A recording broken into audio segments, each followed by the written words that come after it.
Hello everyone and welcome back to another session by SSB Crack Exam for Daily Current Affairs.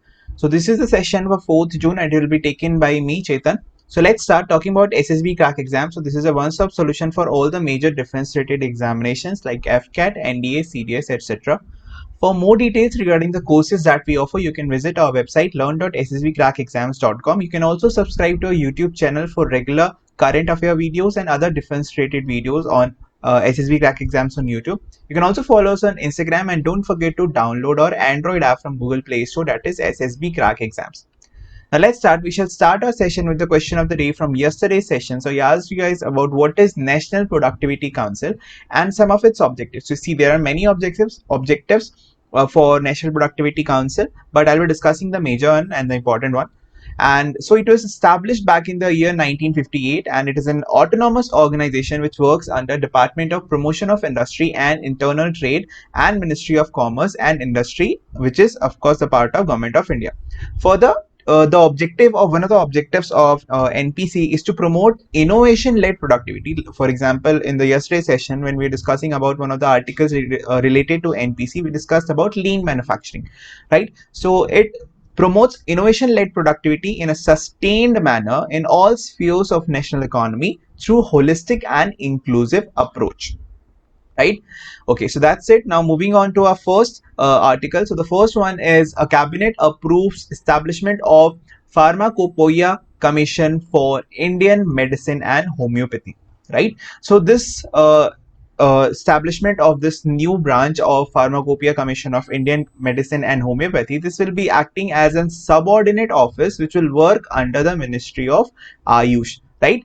This is done by the merging of Pharmacopoeia Laboratory for Indian medicine and already existing homeopathic Pharmacopoeia Laboratory, which is already situated in Ghaziabad, and it was established back in the year 1975 only. Right, so both these firms have been merged together. Both these laboratories have been merged together and to form this common commission. Right.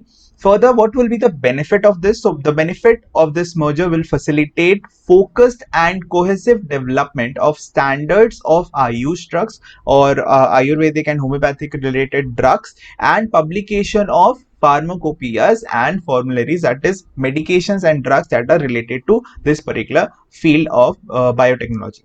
Right? Now, let's move ahead to our next article. So the government has also approved empowered group of secretaries and project development cells, and this was basically approved by the Union Cabinet Minister and also the Prime Minister of India, and they have given this their approval for setting up of an empowered group of secretaries, remember the name, and a project development cell. And what will be the purpose of these groups? So this will be done to attract investments in India, right? And why was it done? So this basically the government as of now is determined to put up place an investment friendly ecosystem for all the investors that will strongly support the domestic investors, of course under the Atmanirbhar Bharat scheme, as well as the FDI, that is foreign direct investment, and with this will of course automatically boost the economy in many folds. Further, if you talk about the advantages of this particular thing, if this group is formed, and of course if you look at the bigger picture, what will be the advantages of this? So basically this entire thing, if this is able to attract the investors, then it will of course put India on course to reaching the $5 trillion economy, which is the vision of Prime Minister by in the upcoming decade. Further, also synergy in the ministries, that is coordination between various ministries, will be there because of the empowered group of secretaries, of course, and project development cells. They will be on the same page when discussing something. Further, it will of course boost the economy, which is very obvious, and it will also create direct and many indirect employment opportunities, which is of course the need of the hour as of now in the country.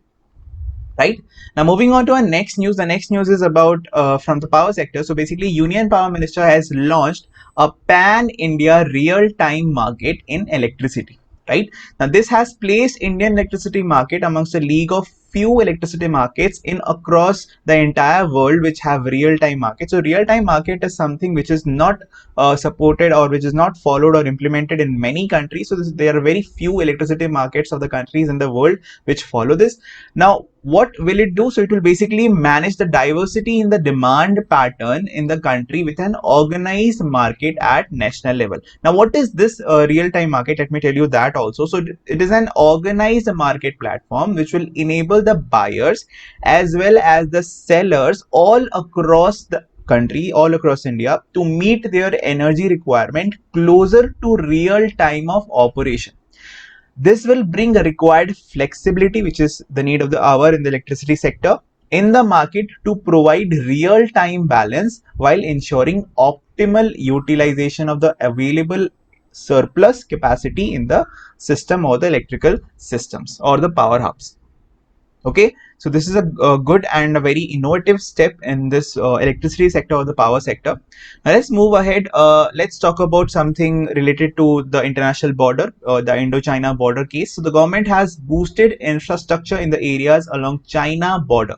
Basically, Ministry of Home Affairs has decided to spend the total 10% funds of a centrally sponsored scheme only on projects in Ladakh, Arunachal Pradesh, Himachal Pradesh, Uttarakhand and Sikkim, which is the states which actually share their boundaries with China, right?